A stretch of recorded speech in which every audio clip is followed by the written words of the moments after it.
Blog Talk Radio. Hey guys, this is Those Guys with your host Matt Marrero along with your other hosts. Blog Talk Radio. No, but you're close. We're on it. I was trying. Forgive me. You're almost there. You're Damn almost it. there.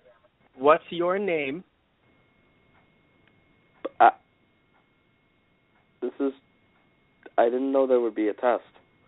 I thought that was the other episode. It's okay. It's okay. We already got past the test. We're good. We're If good. only I had All future vision, I could see this situation coming. Unfortunately, I do not. Kind of sucks. On the run. What? It was really hard to make that one into a pun. I was like, wait, what? I was like, did you just skip over the episode? Like, and now we're talking about On the Run. But no, but all jokes aside, that's the fish, Ram, if you don't know. Yeah. And here we are talking about Steven Universe, as we always do, Season 1, episodes 39 to 40. Some of you might be thinking, man, they're behind.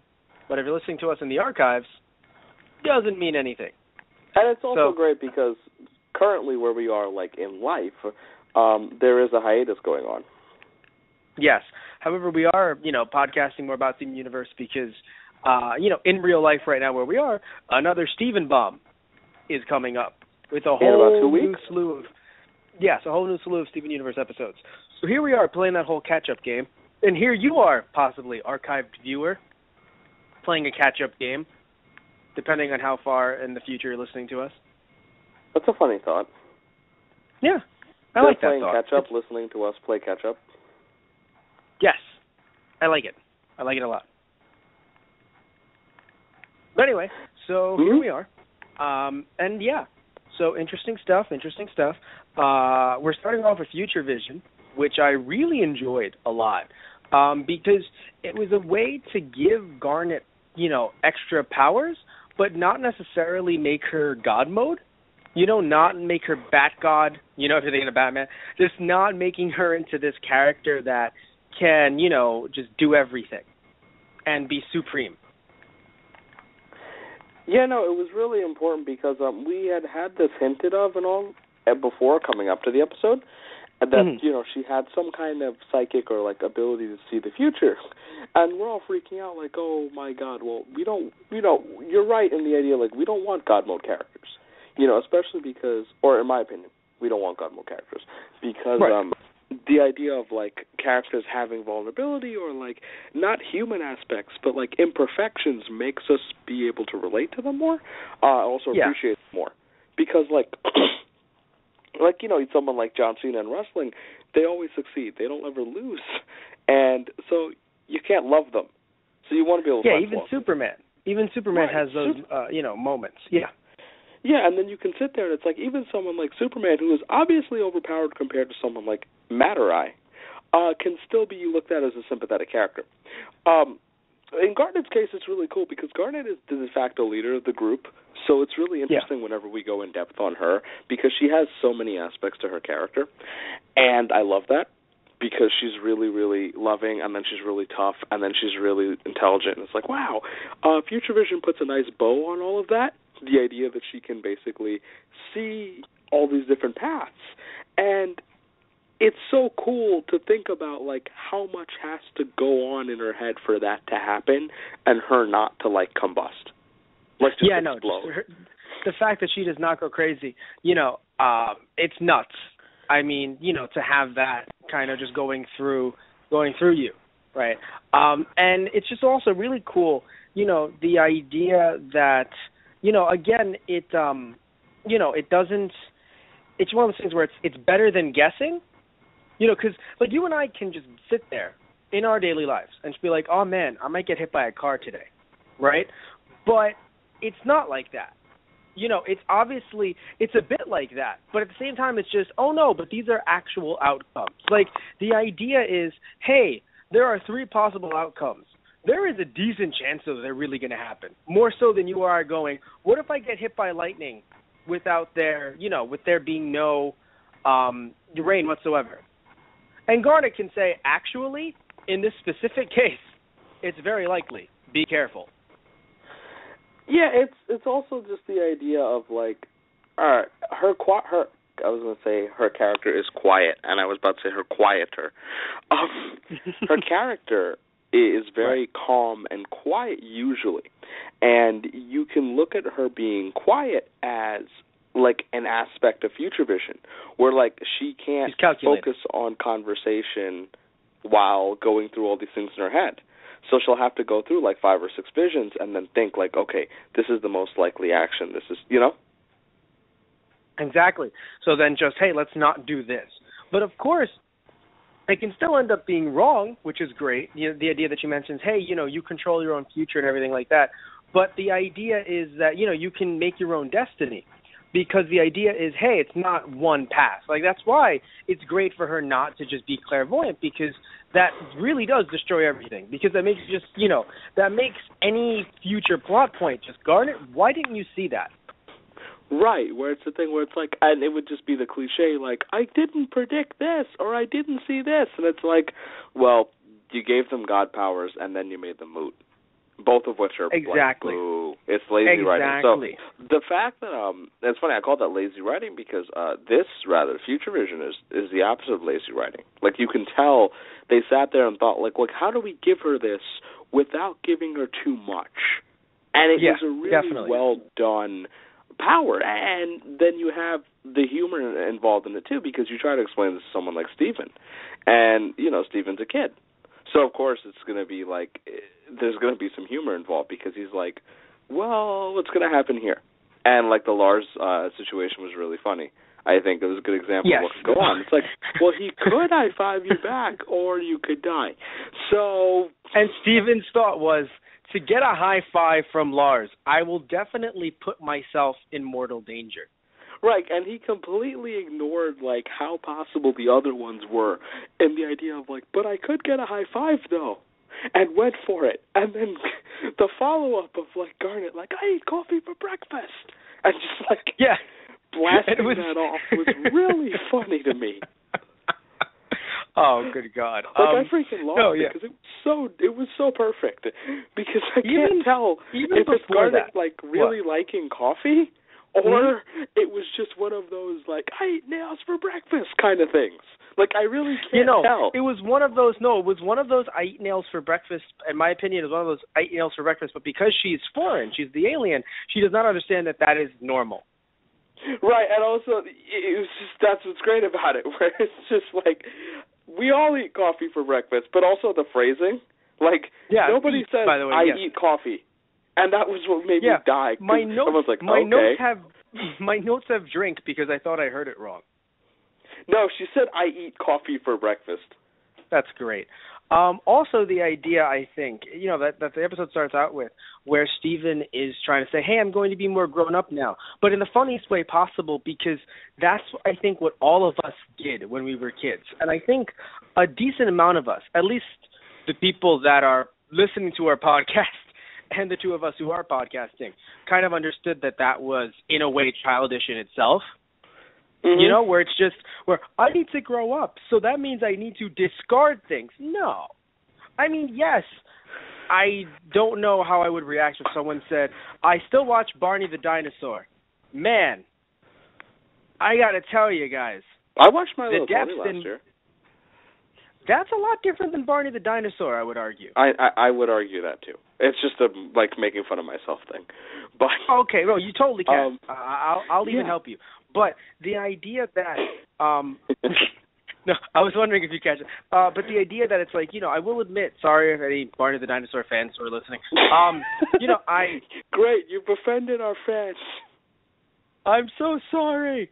I offended the one hilarious. fan. We had, like, one really, like, secret dedicated listener, and that was the breaking point. Yeah, that was the breaking. That was just the point where they were like, can't do that. They're all accepting of everything, but Barney the Dinosaur's too much for them, huh? Well, fuck them. All of a sudden. Oh, good God. But, sorry. You know, sorry, guys. I didn't mean to offend, but, he did. But yeah, so he doesn't regret it. I'm sorry.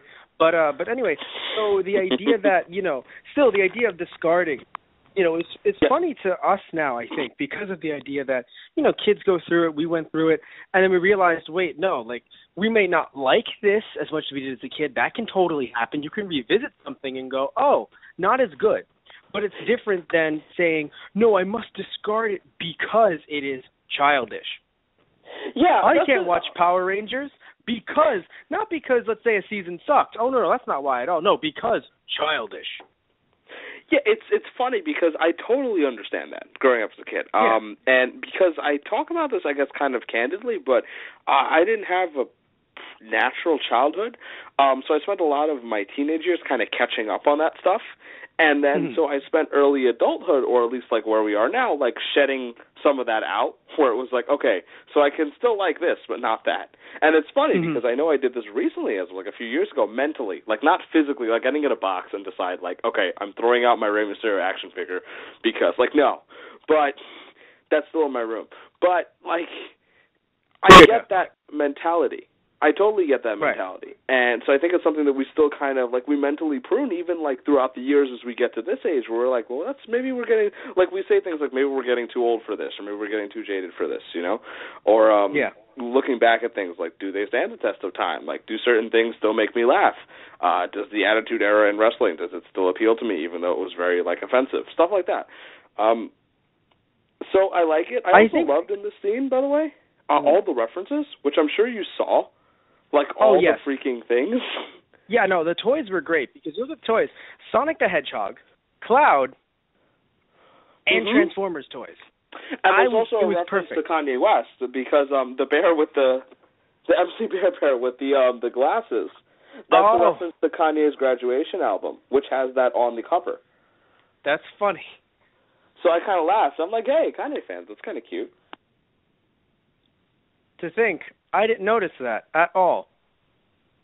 Well then. No, it's okay. Darn, I'm here to round you out with cultural references. Oh man, and I'm the president of the Kanye fan club too. You know what's very interesting? To become the president of the Kanye fan club, I actually ran against Kanye. I believe that. I have still one of my favorite photos, I think, from when I was a teenager, is a photo of, it's a picture frame, like, on a desk, and it's just Kanye West, and it's like, to Kanye, love Kanye. And it's like, I think it's funny, because Aziz Ansari, I think, talked about this, because he went to visit Kanye, and this is relevant only because of the bear. He went to visit Kanye. I remember this. Yes, at I his house, this. And Kanye was playing his own album and, like, jamming to it. And let me put that in perspective for you. That's like if you came to my house and I had my own fucking comedy track on and I'm laughing my ass off like, man, isn't this guy hilarious? Like, no, understand the level. That way. Say it that way. He said, yeah, man, those jokes are dope. That's what he said. Because I believe Kanye said something like that. Kanye verbally complimented the music. Yeah. But anyway, oh my God. Now, mind you, I actually have a lot of love for Kanye West, but just that's the reference they chose to make in Steven Universe. Jump back to Steven Universe. I have confirmation that one of our listeners said that, hey, Barney is cool. I can think of only one person who would have said that to you. Yeah. Me too. Me too. But anyway. Sorry, Liz. Okay. So anyway, so jump back into the episode because you mentioned different sides of Garnet, and of course we have this, this was a new power for Garnet, right? And at the same time, even before the power, just what was Steven saying what his middle name was, and she goes, "Nope, your middle name is Cutie Pie." And I was like, oh my God. Like encompassing the entire episode, I guess, in a way. I liked that in a way that they gave her this flawed power. Like, it's a power, but it's flawed, right? Right. She made a mistake. Because, she was sitting there breaking down at the end, just like, I thought it would bring us closer. Like, she took the risk thinking that it would bring them closer, And that was really interesting to me because I totally think I would have done the same thing. After, like, how, referencing, like, Steven sitting there, like, I could die, but I could get a high five, right? For Garnet, it could go badly, but we could be closer, and I would really value that. So it's funny because I think that's a parallel where, like, of course it's a high five versus, like, a more intimate connection with somebody that's basically your child.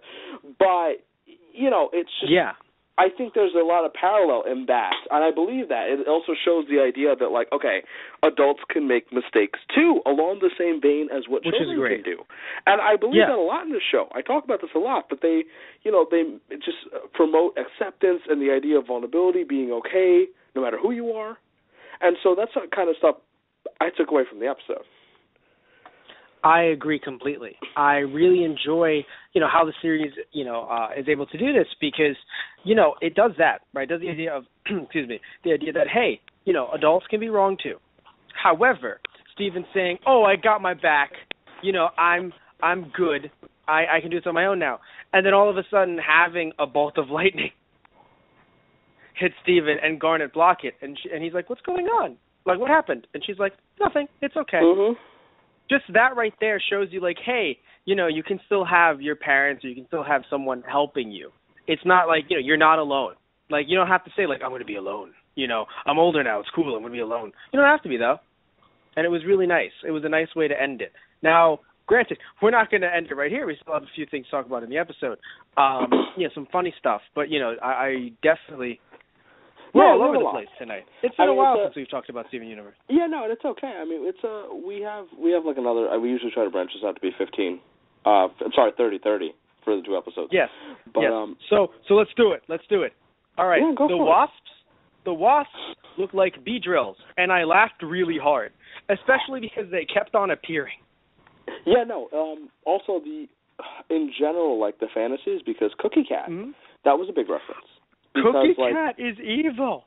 When we first saw the Cookie Cat song way back, there was a lot of joking. It's like, hey, are the gems Cookie Cat? Like, are we doing some kind of weird foreshadowing parallel? Like, did they leave their home behind? And then also, so we're sitting here like, maybe the gems are Cookie Cat. And then the writers are like, let's throw them something. Cookie Cat? You're evil? Yeah, no, that was the funniest thing in the world to me. Just, I've never considered this. No, really, that made me laugh because that was a shot at us. Like, not like a ha-ha way. It was like, have fun with this. Like, have you considered the gems could be the bad people? And it's like, no, we haven't. Thanks. It's one of those things where you can tell, and we'll make these parallels all the time, but the idea that Gravity Falls, Alex Hirsch created Gravity Falls, and Rebecca Sugar, who creates the universe, you can tell that if they're not best friends, they need to be. They know what to do. And I say what to do in the sense that they know, hey, we're going to have a younger fan base. Yes, we're going to have kids that have no idea what's going on and are just sitting there going, pretty colors. It's going to happen. But Correct. So the idea is if they're going to do that, then that's going to happen no matter what. How do we expand that? Because I feel like for a bit, not all shows, but just at least a certain amount, a handful of shows, and I can't think of them off the top of my head, but they kind of felt like the idea, it doesn't have to just be exclusive to animation, by the way, just the idea of, it is for children, or children will watch, right? The idea is just give them colors. It's like, okay, so the kids will be there. How do you get everyone else? Well, we don't need anyone else. It's like, totally it's possible. No, it is possible. So you look at Steven Universe, you look at Gravity Falls. That's where it happens. And it's significant, because, like, the great thing about it is that they're building in such a fan base, both shows, that, like, the ratings are coming in where they're pulling in, like, 2 million viewers. And you're sitting there like, you're not looking at this as a children's show anymore. You are looking at this like, this show is pulling in 2 million people. And that's significant. Because, and I'll admit, decent, it's not even moving the needle. I will admit, I'll say this much. 2 million, it's interesting because I would say it could be more, but at the same time I would like to put this out there. It has, at least Steven Universe has a very interesting slot where the slot is, hey, 6 p.m., 5 p.m. every Thursday. That's a weird slot for people to, kind of get accustomed to. So I will admit there's probably other numbers we don't even know about, either be they, let's say, like I know you never watch it live. You always watch it through your on-demand. Those are numbers that I'm very sure we're not seeing. On-demand, let's say Prime or any Amazon product, as well as, I don't like to use these as numbers because they aren't accurate, but of course, downloading on the internet does also yield, it is very popular on the internet, is the point. So there are definitely fans that I think would translate to money, if DVDs came out, because we have only gotten one DVD thus far, and it was a bit lacking for users. Right. But anyway, point is that the idea of fans, the idea of, marketing, very good job here. The idea of, hey, so we're going to get those kids anyway because shiny colors, animation, little kid, boy, main character. Okay, we're going to get them. How do we get everyone else? And it worked because I feel like parents are going to watch this with their kids and really enjoy it. And more importantly, I would argue, because again, you could also say, oh, the parents are just going to sit there because. Like they're there with their kid, whatever. But those teenagers, teenagers that are sitting there and are like, oh, wait a minute, this is, these episodes are promoting, not just a positive, everything, just body image, acceptance. I mean, so many amazing, I would argue, just general morals that everyone should have.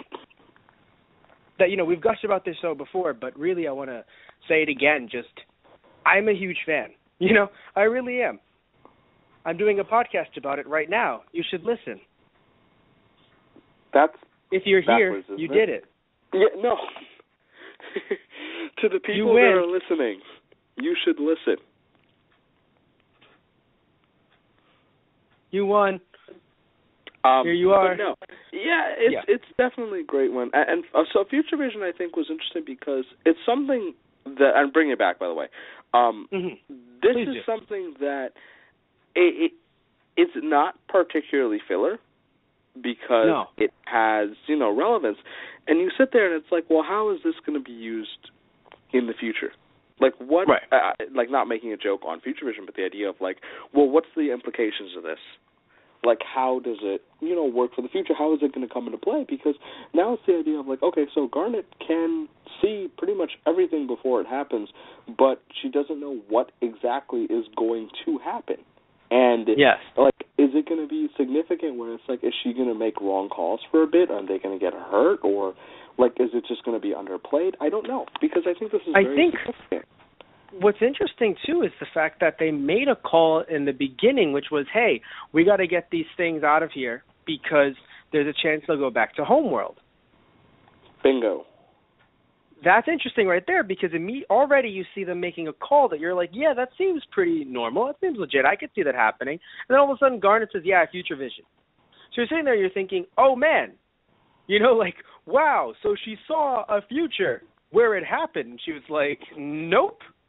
Yeah, it puts a lot of things into perspective because you sit there and you're like, oh, wait, so, Yeah, a lot of calls that she's made, a lot of things that she's done. You start to sit there and you start to think, oh, wow, based on Future Vision? And then if they were wrong, so, like who interfered? Because that's the thing you can also think about. Because usually it's the idea of, oh, yes, like I am walking down the street. I'm going to be just fine, right? And then all of a sudden you cross the street and you see me and it's like, oh, God, I have to talk to Satish. Hey, how's it going, man? So I was fine. And then you walked up to me. What? I'm kidding. That was a joke. I'm using some of your humor against you. That's something I think you would say, Tish. I hate you. That's something I would say to you. So thank you. Yeah.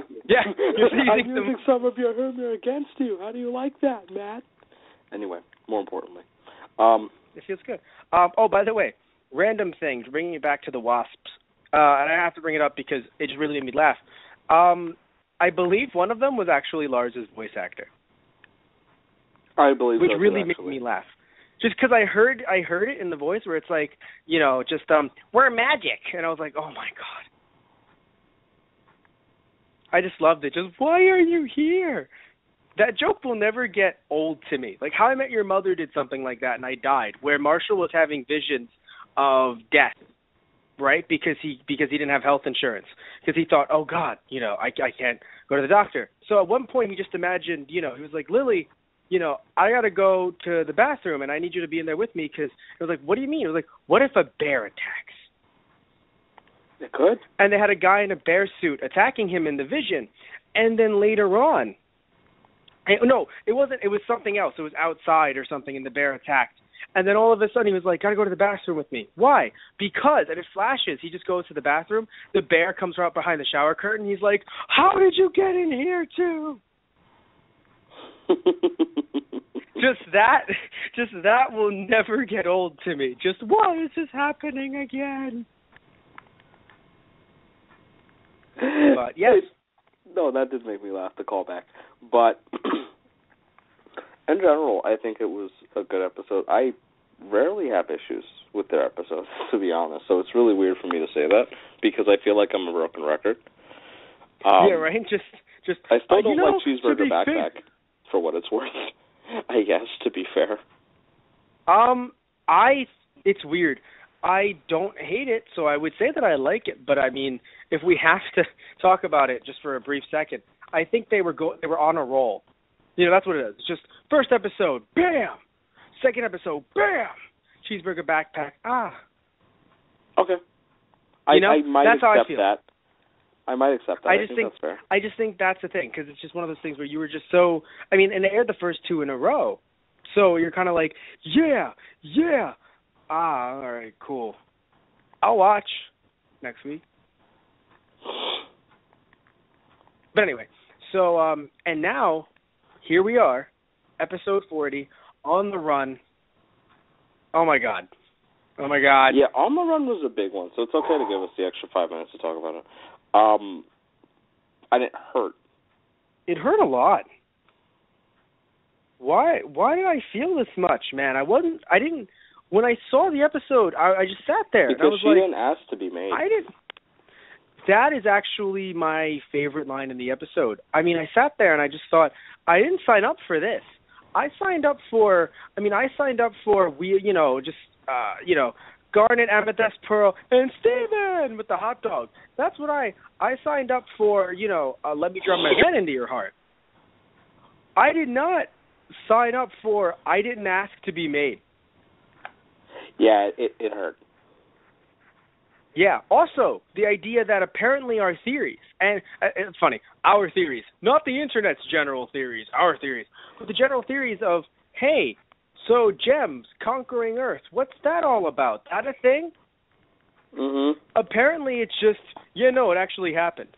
Because there's sometimes when people sit there and they predict something and then it comes true and they're like, come on, man. You could totally see it coming, man. Come on. For us, it just feels nice to be validated. To actually have depth when we did not know if there was going to be any. Not that they wouldn't, but just, we didn't know. We were like, oh, it could happen or it could. Hell, I remember a friend of mine, his sister was like, guys, you literally told me. Didn't listen to the podcast, sadly, but she told me personally because I was talking to my friend about it. And she said, guys, I think you're thinking a bit too much into this. I think you're reading a bit too much into it. Because she had never seen the show. Right? Friend, sister? No, she's really nice. But the idea that it's just... nicely... wrong phrasing. Very wrong phrasing. Very wrong. Teenage sister, Satish. Very wrong. Where's your mind going, Matt? Your mind's going to jail. Man, jail. Look, women are like swearing. If it's under 13, just do them in your head. But let's not quote Bo Burnham. Not in this show. Not on this episode. Not on this episode. No, just not here. I won't allow you to soil Steven Universe with Bo. The soil On the Run. On the Run can't be soiled. It really hurt. And it also validated theories. But it really hurt. Because, Amethyst is such a lovable character. It's really interesting because she is the youngest, of course. It's made note of that she's the youngest one. Right. And also, she's the youngest one, and she has the most flaws because of that, arguably. Maybe not the most, but perhaps the most noticeable or the most, on the forefront. I'll give you that. Because Yeah, because Pearl, you can definitely, like, you know, Pearl seems just fine. And then all of a sudden it's like, is Steven in danger? Pearl immediately just, no! Like, it's just, or that one episode where she was just, you know, where she sat there and thought, I should go home forever. Yeah, that was still scary. You know, so... Will always be scary. Yeah. So she has her flaws, but as you said, you know, I feel like she can cover them up for the most part. Where with Amethyst, granted, I love Amethyst, she's my favorite character. This really solidified that to me, and you know, but there's flaws there. There's definite flaws just right there. And just the overall concept of like the idea of like we can go home, boys. And Amethyst is really quiet in the beginning when he's doing this whole spiel, when he's talking. Yeah. And it's funny because she doesn't have a home to think of that way. I mean, Earth is essentially her home. And so it gives a lot of meaning of the idea of, like, well, we kept Amethyst. Like, the idea of, like, you know, they got a young Amethyst and they saved her, essentially. Yes, and they, you know, and of course they love her, but it's just that, you know, it's an interesting thing, I would argue, that Amethyst being made on Earth shares the most characteristics with Earthlings.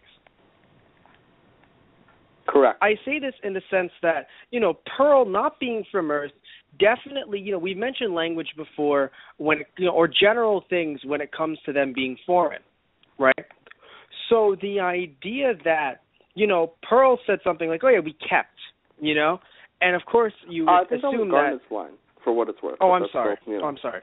Cool. Just the general idea, though. But even then, Garnet counts as well. The idea of just kept and certain words and certain phrasing that could make Amethyst sit there because she, you know, knows the vernacular, just general Earth terms and things like that. Say, you know, think, oh, kept as if I am, you know, like, what am I? Mm-hmm. Am I a pet? What am I? You know, as if because she definitely has this inferiority complex, which you understand. I mean, it's not as if it's like, oh, just that little thing. Like, no, you really understand why she has this, and it's something that a lot of people, you know, go through in their lives, but you can also tell, again, young, picked up all the language, picked up a lot of different things. I mean, hell, she eats even though she doesn't have to. Which is also always that interesting fact, where it's just, she eats. She doesn't need to eat, but she eats. She's seen people eat. Yeah, and she I think it's great that, you know, you make that point, the idea that because she is essentially an Earth, you know, Ling, she has the most parallels to human beings. And I think it's great, though, for the obvious reasons. I mean, you know, when you look at the dynamics of, like, Pearl Steven, Garnet Steven, and, like, Amethyst Steven, Amethyst is, like, the older sister, but, like, the delinquent older sister. Right, yes. So it's definitely one of the interesting things where you see some perspective into her thinking for a bit, where she's so willing to throw everything away and run away, and they go down to kindergarten, and without a thought, she's like, I'm going to show Steven kindergarten because this is my home. Not, this is the place where the hell happened. Because she didn't think about it that way. She was made there. She doesn't want to think about, you know, Pearl reminded her of kindergarten being dangerous. Because she was looking at it like, this is my home. And I want to show you my home, Steven. And then Pearl reminds her, as she put it, you remind me of all the things that I hate about myself. Yeah. And but before that, you know, the good stuff, right? Because this episode, it went from information, but still really nice and really cute, to just dark. I mean, we sat there. I mean, look, our theories were validated, right? And then all of a sudden, it's just, you know, we have Steven talking about, you know, the No Home Boys, and it was hilarious. Although it's weird. The No Home Boys, but depending on. Sorry, in my head, it's just depending on the inflection. Just no homeboys. It's like no homeboys allowed, bro. Yeah, I know. It's just like, wait a minute, no. But anyway, so yeah, the no homeboys, right? Which was hilarious to me when it's just until the disastrous graphic novel adaptation, because that's me when I talk about a lot of things. You know, just such and such was doing really well until insert thing here that killed it. That happens with manga and anime a lot. Just, you know, it was on a roll until insert thing here that killed it. Right. But anyway, so the idea, right, is that we move forward from that, and then we have the song, right? Because it's been a while since we've had music. And, because usually, we'll have songs every couple episodes, and then we have a nice, cute little song about them being on the run. And frankly, it's evil. I realize now, it's not in my notes, it just came to me. The song is evil because it lulls you into that false sense of security. It did. Just like, this is a cute episode about them finding themselves. No. Yeah. Filler. No. Filler. No plot relevance no. whatsoever. Just like hit the alarm button. All I can think of, whenever I think of something like that, where it's like, oh God, it's coming, or oh God, there's a problem, I think you'll be happy. I always think of Mega Man. It's warning, warning, warning. Yeah, I'm a huge Mega Man fan to those who are listening, and that's like legit from the PlayStation games to Battle Network. Yeah, just warning. So that's what I always think of when it's just like, that's a problem. So also, by the way, right, speaking of the kindergarten, how fucking creepy is that? All right, so also what's creepy, the whole thing. Like, when Amethyst is like, this is my hole, I explained this to you when we watched it, like, way back. But it's a reference to this old manga called, like, The Enigma of Amigara Fault. And it's... Wait a minute. So I mentioned this to you, too. It was written by Junji Ito, wasn't it? I believe so.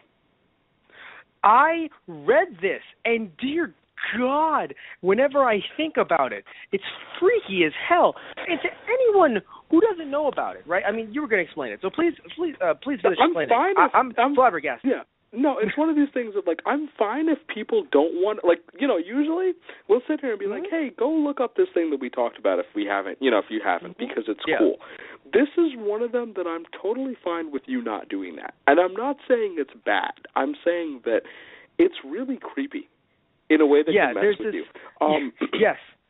So Amigara Fault, like, the idea is, like, I believe the Earth rises due to, like, a fault, like an earthquake or something. Yes. And there are holes in this Earth that are basically the exact same size as the people in the town. And they're compelled to go into the holes that are them sized. Yeah. The problem is they make their way through the fault. By the time that they're done, they've changed. Time has passed. And so they come out like warped human beings, still human, but like mutated physically and disfigured.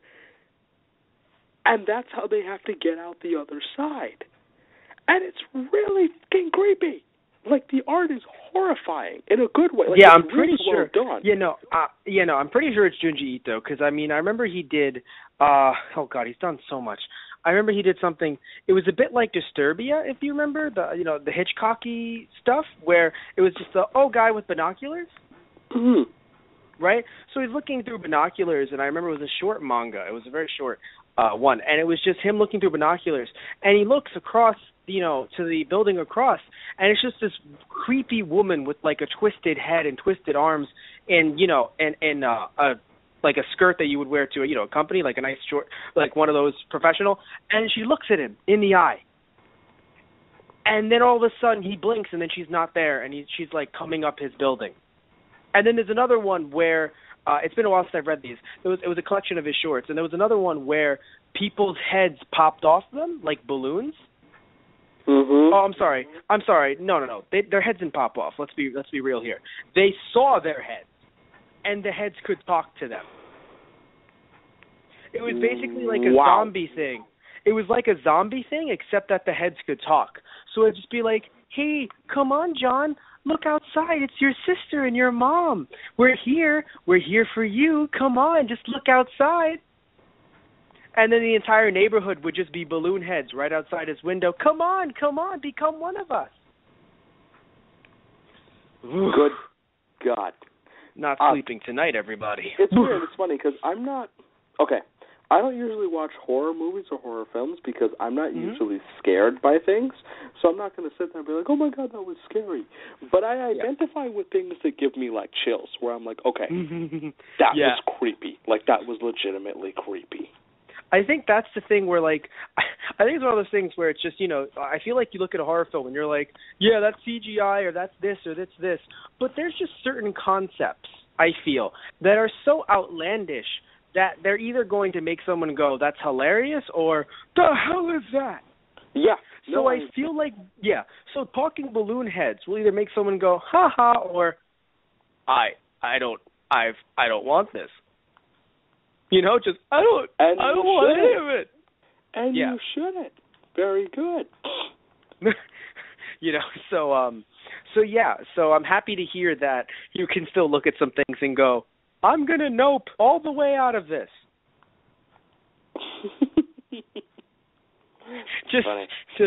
So Tish did a 360 and he walked away. I hate when people say that. My God, have I not explained that to you on air?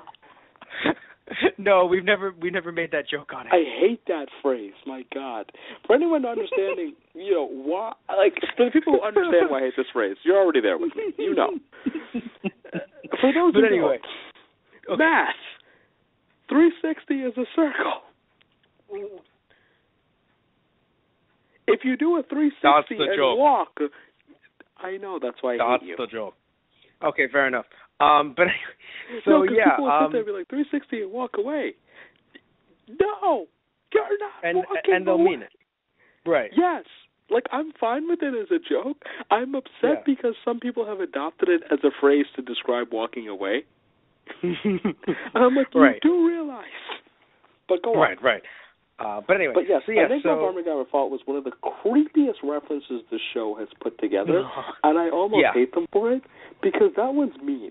Like, that one hits. So I have a question. Is it a confirmed reference? Because I don't believe they've ever answered it directly, but they haven't denied it, and we all kind of like. Okay, because at the same time, I mean, you know, the idea is, this is my hole. I was born out of a hole. Out of nowhere, I just popped out of it, and it's kind of like, it just really felt like, hey kids, childbirth. No, I was scared to death because I thought Army got her fault, honestly. No. That was my first thought. But then she starts describing it, and it's just like, yep, this is my hole.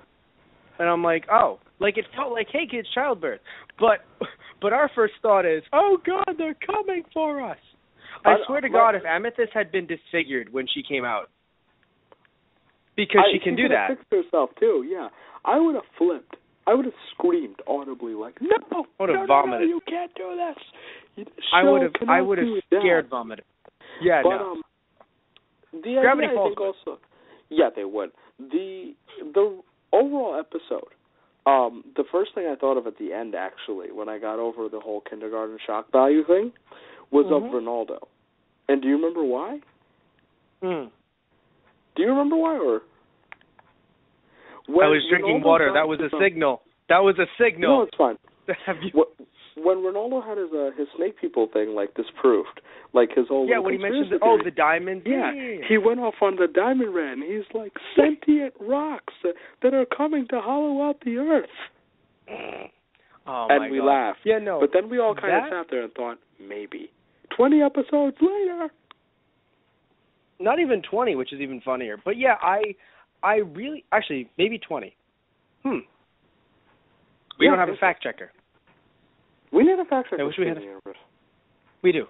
But anyway, so just the idea that this, I love this show again, like Gravity Falls, because they get it. They're just like, hey, we'll throw in little fun stuff that people will think is little fun stuff, and then upon rewatching, because basically, all right, upon, like, when you first hear Ronaldo, right, it makes sense, and then you're like, wait, what? But at the same time, if you're just sitting there kind of like laughing at him, like, oh, Ronaldo, like, it might be like, oh, whatever. But upon rewatching, you're like, wait a minute, did he say hollow out the earth? Because, I mean, there's some relevance to that. Yeah, no, because at the time, it's just, you can pick it up. But if you're really not in that mode, if you're not there yet, right? If you're not there yet where you're like, oh, all of this will one day come together. It's just like, oh, I mean, come on, Ronaldo's silly, blah, blah, blah, blah, blah. Sentient, polymorphic rocks, sentient rocks? What do you mean? And all of a sudden it's just gems, Matt, gems. Mm-hmm. And everything starts to come together. And it's just, oh, man, I love this show for that reason. Again, I enjoy the idea of little tiny bits of foreshadowing, but nothing outright. Like nothing like, just in the first episode. I mean, look, I'm okay with, you explaining everything just directly, because I get it. It's cool. But this stuff is really fun, too. When it's just, hey, we have enough time, right? We're not getting canceled. Mhm. Let's do this. Yeah, and it makes you, much like Gravity Falls, it makes you pay attention to everything. Where you Most have definitely. to take everything give it a second look or a second thought, and that's really important. Because first off, it gives the show replay value, which I know is a term usually used in games, but rewatch value here is relevant. The idea is you want to go back and rewatch the episode, whether it is to confirm a theory or to add, to your knowledge of it, or just plain because you enjoyed it. And that's important, because if a show has rewatch value, reruns are great because they'll get good views too. And in general, the on-demand, not only for people like me who are catching it for the first time because of convenience, I can watch it at 3 a.m. and that's great, but also the people who are like, man, I love that episode, I want to see it again. Yeah, I would definitely say that, usually we do WWE wrestling podcasts. Definitely a big difference between, let's say, a wrestling podcast, a wrestling show, and, or rather, not say wrestling, WWE show versus something like this, where the idea is, oh, darn, I missed Monday night's show. Which, for some of you, Raw, oh, no, I missed Thursdays. It's okay. You'll be, they will, and it's smart to say, oh, we have enough time, let's try to, in case they missed it, let's help them out, whatever. But at the same time, it does take away and make you think, oh, then I can miss this one. It'll be just fine. Hell, I don't have to watch any of them, because when I see the pay-per-view at the end of the month, or in the middle of the month, as some of them have been recently, when I see the pay-per-view, they will completely help me catch up with video packages and chronicling whatever happened that month. So some people may not even have to watch what's on television. Right. Again, I'm not saying that, they should remove all recaps. Let them suffer. No, but, again, it does take away from it a bit, especially when some of it does become repetitive on the Monday night show and on the Thursday night show. So when you look at something like Gravity Falls Steven Universe, the idea that, hey, we're going to throw in little hints that you will only pick up later, especially with the internet and everything, so how everything's chronicled, and, I always will credit Steven Universe for using Tumblr to its advantage in the fact that Ronaldo's Keep Beach City Weird website is actually, the staff made it an actual Tumblr, and they work on it. So he'll post on it someone will post on it as Ronaldo, and it will always just be in character. It will be perfect. You can go right now, Keep Beach City Weird, and you can ask him questions. And it's great. And he'll respond to you, quote unquote, he will respond to you. So it'll be like, hey, these polymorphic rock things, what's that about? And you'll get an answer where it's just, they're working with the snake people to try and overtake the world using Jupiter. Or something like that. Yeah, no, it was a great thing where once I think he said, oh, don't reblog this, and everyone reblogged it, and he got furious in character. Just like, I told you all not to make light of my embarrassment, and the first thing you do is make light of my embarrassment. I don't know if I want to be on this website anymore. And just, flipping out. And it was just really beautiful because of the interactiveness of it all. Yes. Yeah, no, it is one of those things where, again, I said it over and over and over again. I sound like a broken record because I've said it before, and I said it in this podcast. They get it. This is what you need to do in this age. Yeah, and it's not even this is what, the minimum. They're going above and beyond, and we're appreciating it. Well, okay. I would argue, yes, I understand that, but I still think that it definitely needs to be attached. The idea that it can't just be, hey, look, we have a social media website. Like us, right? At the end of the show, we're going to do the spiel where it's like, hey, we have a Twitter. Hey, we have this. Hey, we have this. It's not just, hey, we have it. It's what we post on it, our podcast, or even sometimes on our Twitter we'll post funny pictures. And I can tell you right now, the Twitter is, I'll mention it later. So the idea is our Twitter, we do post funny pictures or just fun little things that we'll do. How, let's say recently for our WWE pay-per-views, Curtis Axel, right, we've put his face for the most part on the beginning part of the picture. Don't give me credit for things that you, I'm not going to take credit for things you put work into. Oh, I thought you were going to say, I'm not taking credit for those fucking quote-unquote jokes. No, I don't want to. I'm fine with backing up the jokes. I don't want to sit there and be like, yep, we did it. Satish, did you? Okay, all right. Okay, so I did it. And, it's just, if it's bad, I just want to be like, no, he and I did it. I'm fine with I that. did it. Just, they're really horrible. JTG has a book, by the way. We need to get on that.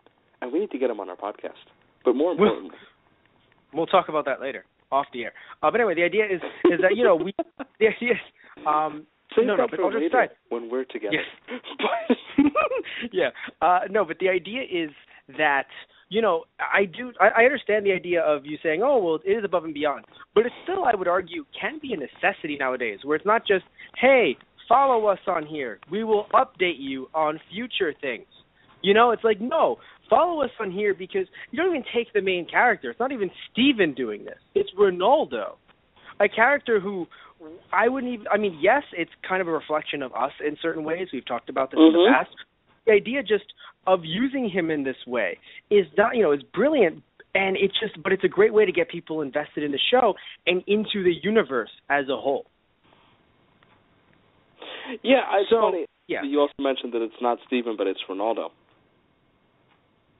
Because Ronaldo is the kind of guy that would not represents us, but there's something about that kind of dedication to conspiracy and just the thinking outside of the box that we as fans of the show sit there and we're like, we get it.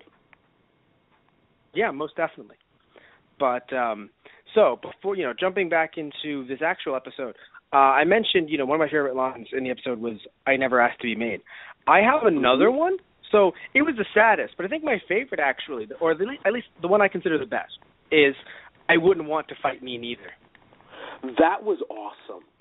Because of the, it also demonstrates, Amethyst is kind, the people who were made in, this kindergarten area were obviously made to be more like drones or, battle ready, So when you look at Amethyst, busting out her actual abilities and fighting, it makes sense because it's Amethyst is probably better equipped for battle than Pearl. For many reasons, maybe it doesn't show because she's emotional or she's lazy, whatever it wants to be. But she is obviously, when it comes down to it, better equipped. Because she was kicking her ass, essentially. Yes. Yeah, no, because I was going to say, I don't like the word, it's weird.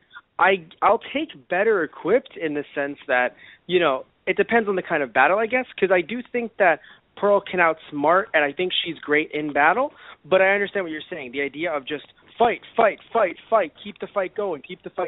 I get that. Yeah, no, because, the idea of... I don't mean, who would win in a fight, rather, but I think, because, although we got a taste of it, but the idea of, in terms of physically gifted, or, not athletic, but the idea of, War Machine kind of stuff. Amethyst is the War Machine. And I get that. Which is, again, really sad.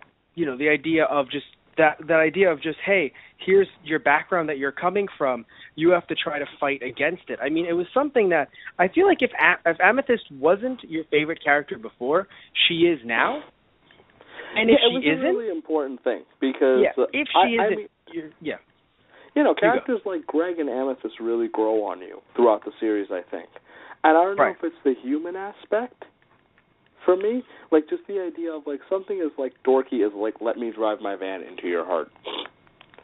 Dorky? Always stuck with me. I love that. Perfect. So, you look at something like Amethyst, and it's now you've got the true backstory on Amethyst, and the idea of, this is where she comes from. She's not like the rest of them. They love her, they treat her the same. But there's mentions, and now we know, okay, that's why. Right. And it's just wow. Heavy backstory is really easy to, love a character. Most definitely. And I was going to say, if you don't like her, then I feel like, there's, again, I'm not going to say why you don't. I mean, it's your opinion. But I do feel like some of it might be because you're very complacent. You're very happy. You know what I'm saying? You sit there, you're like, no, I enjoy where I've come from. It's great. It's just good for, I have no trepidations when it comes to my future or my past. I think that everything's going very well. And, I definitely, everything that's going on with me right now is peachy. I don't understand what her problem is. I feel, again, I don't want to speak for you if you're not a fan of Amethyst, but I feel like that might be where you're coming from. Because I feel like everyone to a certain degree has that feeling of just, about them and about their past and about who they are and where they're going. But if, that's how I feel. No, I'm with you. It's just why it's so easy to relate but, for a moment or two before we close off, oh my God, kindergarten. Like it's a thing? Peridot wanted to reactivate it? And they were howling at the Earth to create battle drone type. That's scary, man. Yeah. It gives the show a real depth. Like, okay, now shit's getting serious. Yes, you can definitely tell that it's moving towards something. The dark cloud is approaching. Definitely we're getting to some more serious stuff. And it's not as if anything before it was bad or it was fluff. But it was fun, and we can still have fun, as we've seen in later episodes. It's not like it's just, and then they all died in a horrible, bloody, gory death of blood. But the idea is things are going to get real serious real soon. Yeah, and I'm glad. Yes. Yep, and of course, to end it on a nice note, Pearl and Amethyst finally got to talk about their feelings.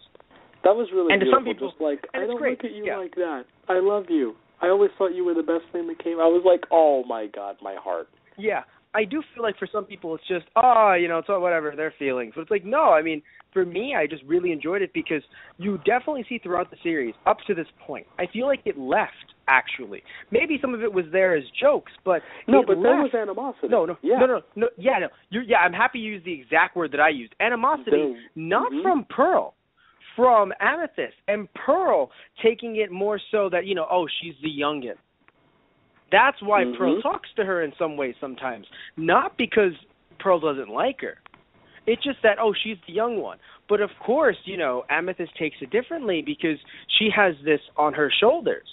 This idea that, she's less than, Pearl thinks she's less than, they all do, and she was made to destroy the Earth and blah, blah, blah, and all this stuff, and they took her in, but, so much as, we'll take in we'll take in the dog. Whatever, whatever, she's lesser than. When I'm sure Rose saw everything beautiful about Amethyst. And that's the character that Rose is supposed to have, so it made sense. Yeah, and it's just, there's just the idea that you can definitely tell that there was animosity up until this point. And I would argue that it's gone, from what I can remember. After this episode, it feels like it just kind of left. Which is great, because, again, that's, for the most part, even though sometimes things will creep up on you because life isn't perfect, you don't just talk about your feelings and then they're gone.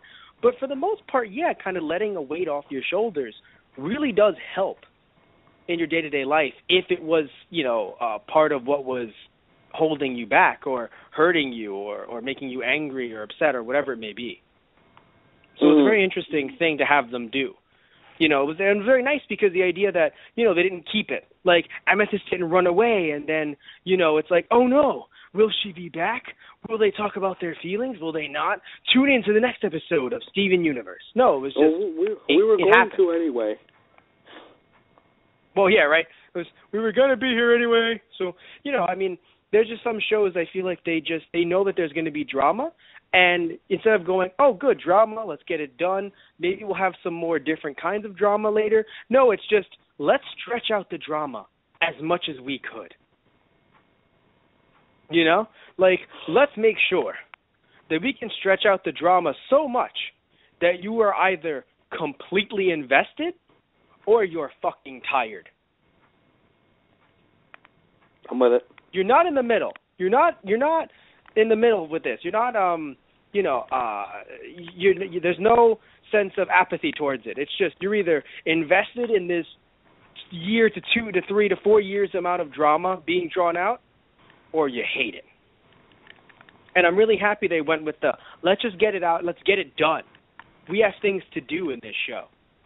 Never do I feel like, oh man, this is being dragged out for so long. I never feel that. I agree. I like it. and it's great. Like, everything feels like it's paced really, really well. Yeah. Definitely they know what they're doing. I mean, if anyone ever thinks, oh, like, this was thrown out in a weird way, maybe an episode or something, I would put I don't want to say blame, but I would put it on Cartoon Network, because as we've talked about before with our Gravity Falls podcast. Scheduling issues. Yeah, scheduling issues. And it happens all the time. I mean, if you're not a fan of Gravity Falls podcast, they'll be very brief with Steven Universe with the time that we have left. The idea that you look at something like Power Rangers, let's say, right? I brought up before. The idea that, Nickelodeon, they're the ones that decides when these shows air. So in Japan, they'll go full, like one per week, and they'll have maybe about 48 to 51 episodes, and they'll call it a season. Where with recent Power Rangers seasons, they know, we have to, at least recent as the last, from Samurai to the newer ones, they have that 40-something episodes of footage. But Nick will say, yeah, you air 16 to 20 now. And the next year, another 16 to 20. So we had, Samurai, which was based on 1 year's worth of footage, air for about 2 years. And then we ended up having Megaforce and Super Megaforce. You can laugh. Megaforce and Super Megaforce air with two different sets of footage from two different shows. But even then, they were still one show behind, and they had the ability in America to say, let's skip a full year's worth of footage in Japan, because it was that long of a wait between seasons, because only 16 to 20 per year. And even then, it's like, so, and depending on how Nick threw them out, it was very hard to write things like cliffhangers. Mm-hmm. So you really need to try to have as much talk, as much a connection as you can with your network, but at the same time, it's all about what your network is going to do, and what they're going to say, oh, here this comes out, here this comes out. I do think Steven Universe has enough pull to have some leeway at this point. I agree. But even then, we really don't know, what can happen. Because at any point, this Steven Universe can bring in 10 million viewers. And Cartoon Network could go, nah, we don't really like where it's going. That would be horrible, by the way. Like, end of the world horrible. No, that would be Satan. That's just what it is. Just Satan. Just the ability to sit there and you can sit, people can sit there and go, oh, I'm an atheist. I don't believe in evil. I just believe in people being evil or good. And then all of a sudden, Steven Universe gets canceled with 10 million viewers, and they go, the devil exists. You've made a believer out of them. I'd consider it. I'm an atheist, so, part of that reference is like, I'm sitting there like, okay, keep going. I want to see what I didn't want to. I didn't know if I should say that, about you on air. I didn't know if you want. Okay. It's not one of the things that I hide as much as like the rest of me, but I just think it's funny that you're like, that's nice. You were thinking of me, and I appreciate that. So Satish, do you believe anything bad will happen to you after saying this on air? Do you believe someone might get offended? Do you believe? No. All right. I mean, I'm totally cool if you believe in God. Of course. Yeah, to each their own, man. It's real. I laughed. I totally am okay with people believing in God. I'm just the opposite. Yeah, no. It's just, I know it's not. You believe in the devil? No. But you believe. But anyway, yes, I believe that I'm God. No. No, but anyway. So we're at the end of the episode, right? We're at the end of the podcast. I would like to thank you guys for listening to those guys. Before we cut off, as I mentioned earlier, we're promoting, as we always do. Here we are. All right. Yeah. So we have ourselves our website, which is thoseguysintheradio.tumblr.com. You can see all of our older episodes there in the archives with our Blog Talk Radio archives. You can see our WWE Raw shows. We also have SmackDown shows, a little, here and there. We also have ourselves WWE pay-per-views, which we've done. We also have some coming up. We also have ourselves Black Dynamite. Yes, Black Dynamite, Mike Tyson Mysteries, Gravity Falls that we've mentioned, Steven Universe, obviously, Gotham. We have, Gotham, Flash, Arrow. We also have Pokemon video games that we've talked about. We have, let me think. Here we are. We're at the point where I have to think. Dragon Ball Z films as well as Bleach films. And that's where we are. Now, as I mentioned, thoseguysintheradio.tumblr.com, where you can also ask us questions, and you can say things like, hey, it would be cool if you guys did insert name of show here, because we're always open to suggestions. You can do the same thing with our Gmail, thoseguysintheradio@gmail.com, and you can also ask us to promote something of yours, something legal, a legal product or a legal company on our show, and we'll talk about it. Also, we have ourselves our Facebook, which is /ThoseGuysFromTheRadio.